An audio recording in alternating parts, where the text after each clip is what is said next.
isi kedua, persona.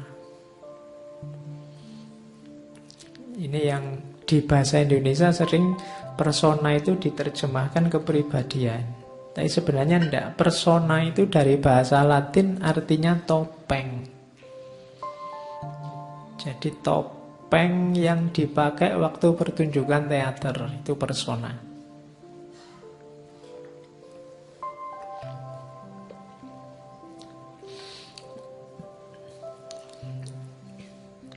Jadi kita hidup tiap hari, mau atau tidak, itu kan pakai topeng. Kemarin-kemarin kan kalian merasa bahwa pakai topeng itu tidak otentik. Tapi di teorinya Jung ini, kalau kamu tidak pakai topeng, kamu tidak bisa hidup bersama orang lain. Gitu loh. Misalnya di ngaji sini saja, kalian posisinya sebagai yang mendengarkan, saya yang ngomong. Itu kan kalian mau ndak mau sekarang harus pakai topeng. Kalian sebagai mahasiswa yang ikut ngaji, anak patuh yang duduk berjam-jam menghadap ke sini, itu jadi topeng. Kalau boleh kan kamu pengennya sambil tiduran bawa bantal biar saya ngomong, kamu kan. Tapi kan kamu ndak bisa. Kamu terpaksa harus duduk bersilo, sikile geringgingan terus. Itu kan jane kamu ndak pingin begitu. Berarti apa? Kamu kesini pakai topeng. Di kampus juga begitu kan. Saya mahasiswa, mau ngerokok ndak berani, ada dosennya. Karena di sana ada larangan ngerokok. Akhirnya kamu di kampus nggak ngerokok. Ini janjane topeng. Padahal kamu pingin ngerokok, di sana ndak boleh. Di rumah kamu jadi anak, mau ndak mau konsekuensinya anak itu ya harus patuh sama orang tua. Orang tua nyuruh A ya A, orang tua nyuruh B ya B. Ini kan mau kamu di rumah pakai topeng jadi anak. Di kampus kamu pakai topeng jadi mahasiswa. Di masjid kamu pakai topeng jadi orang soleh. Kalau ke masjid kan kamu kayaknya kan kalau orang soleh.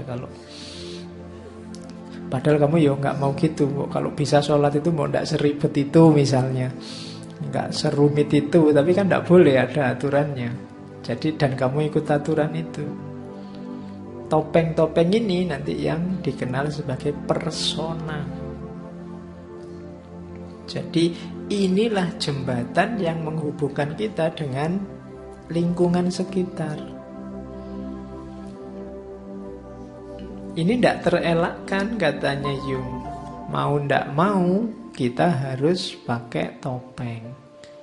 Kalau kamu asli menunjukkan keinginanmu, dirimu apa adanya, ya kadang cocok, kadang tidak dengan lingkunganmu. Kayak misalnya, Pak ngaji ini kalau tidak hujan gini sumuk, saya itu ingin nyopot baju ya misalnya. Tapi kan kamu tidak bisa. Kenapa? Yang lain nanti kabur kalau kamu nyopot baju. Aturannya memang di sini harus pakai baju kan gitu. Kamu nggak bebas. Kalau kamu ingin bebas, kamu jangan masuk ke sini, masuk di kamarmu, kamu bebas. Kamu nggak butuh topeng lagi. Tapi apa bisa lepas topeng? Enggak. Kamu lepas satu topeng, ganti topeng yang lain, katanya Jung. Jadi kita hidup ini dari topeng ke topeng. Aslinya gimana? Aslinya ya topeng itu. Tidak ada yang tidak topeng. Kenapa? Kamu kan selalu mengidentifikasi diri. Begitu kamu masuk kamar tadi bebas, kan kamu akan bilang, oh inilah orang bebas. Lah ya itu sekarang topengmu. Kamu sekarang pakai topeng sebagai orang bebas. Ya, jadi problemnya bukan kamu pakai topeng atau tidak, tapi pakailah topeng yang baik, yang relevan dengan hidupmu.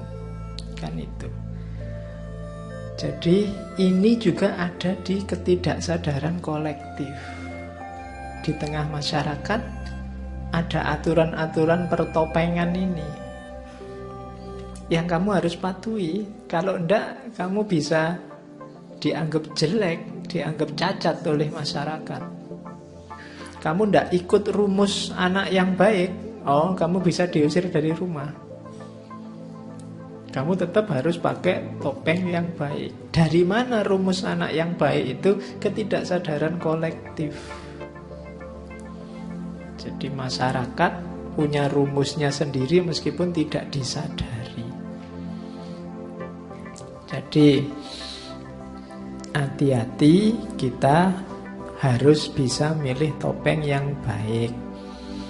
Masalahnya apa sih dengan topeng itu? Masalahnya bukan kamu jangan pakai topeng atau harus pakai topeng. Saya bilang tadi kamu pasti tak pakai topeng, cuma hati-hati, ada bahayanya juga kalau kamu salah pakai. Salah pakai itu seperti apa? Yang pertama, biasanya orang itu ketika dia terbiasa dengan satu topeng, terus dia mati-matian mempertahankan topeng itu, dan di mana-mana dia pakai topeng itu. Ini bahaya kalau sudah kayak gini. Bisa sakit jiwa.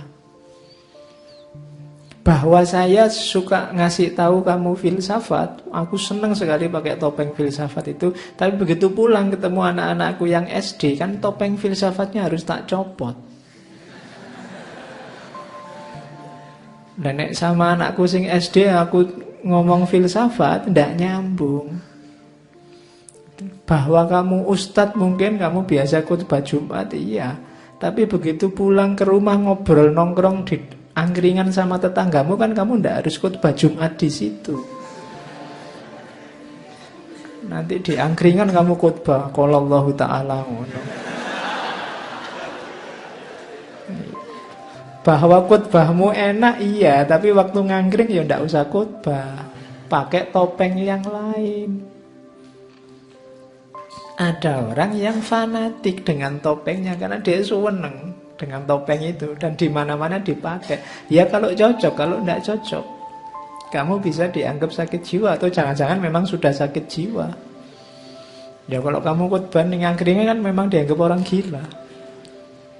Maka kritislah dengan topengmu, apa cocok apa enggak.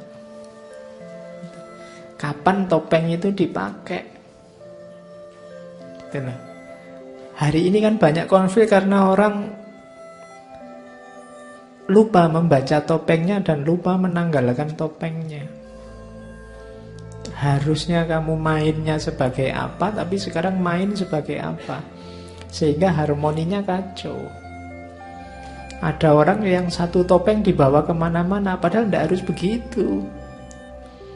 Bahwa kamu misalnya calon PNS itu kan cuma di satu topeng hidupmu, bagian hidupmu tertentu. Di bagian yang lain kamu bukan calon PNS, bukan CPNS. Jangan dipakai terus topeng CPNS itu. Gitu loh. Jangan dipakai terus kamu santri ngaji filsafat itu ada. Ya kalau waktu ngaji gini kamu santri ngaji filsafat. Tapi nanti waktu kamu ngapain sudah jangan dipakai topeng itu lagi, tidak nyambung. Nanti kamu ngantri bensin marah-marah diselani orang, "Duh, aku ini santri ngaji filsafat kok ngantri bensin diselip misalnya." Ya tidak ada hubungannya. Gitu. Ya. Karena saya pernah ngantri bensin, ada dosen ngantri diselip orang marah-marah, "Aku ini dosen loh," gitu. Jadi ndak salah topeng. Kalau di kelas waktu ngajar ndak apa-apa, aku itu dosen, topengnya pas. Jadi hati-hati, ada masalah persona, yaitu topeng kita cocok apa ndak. Begitu topeng kita ndak cocok dengan arenanya, dengan panggungnya, ya kita ada gejala sakit jiwa. Terus yang kedua adalah ada bahayanya lagi ketika kita sadar bahwa kita perlu topeng-topeng, pada akhirnya terus kita sangat ketakutan atau sangat peduli dengan pendapat orang tentang topeng kita. Ini juga bisa bahaya. Jadi memunculkan fobia, memunculkan orang, kamu selalu takut dengan penilaian orang lain terhadap dirimu. Kita selalu sibuk maunya orang lain apa, masyarakatku inginnya apa, dan kamu ikuti. Sehingga akhirnya kamu sendiri tidak punya keinginan. Kamu tenggelam di tengah masyarakat. Hidupmu hanya sibuk memenuhi tuntutan maunya orang lain. Ini juga sakit jiwa juga dalam tanda petik. Jadi bahwa kamu pakai topeng ya, tapi keputusanmu pakai topeng apa untuk situasi apa itu kan harus keputusanmu sendiri. Hari ini kan kita orang lain itu sangat menyusahkan dalam ranah tertentu, maka hati-hati, jangan kehilangan dirimu. Topengmu benar tapi kamu kehilangan dirimu, yang ditopengi apa terusan?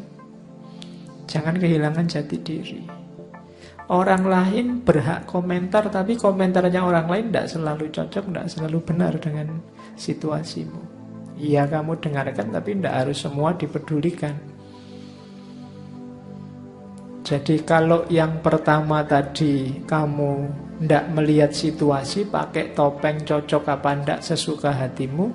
Yang kedua kebalikannya, kamu terlalu peduli situasi sehingga kehilangan jati dirimu. Dua-duanya jelek dalam dunia pertopengan. Jadi kamu harus sadar dengan topeng yang kamu pakai, tanpa kehilangan jati diri, meskipun juga tetap relevan dengan kehidupan sehari-hari masyarakat. Jadi itu yang dimensi collective unconsciousness yang kedua yang dikenal sebagai persona.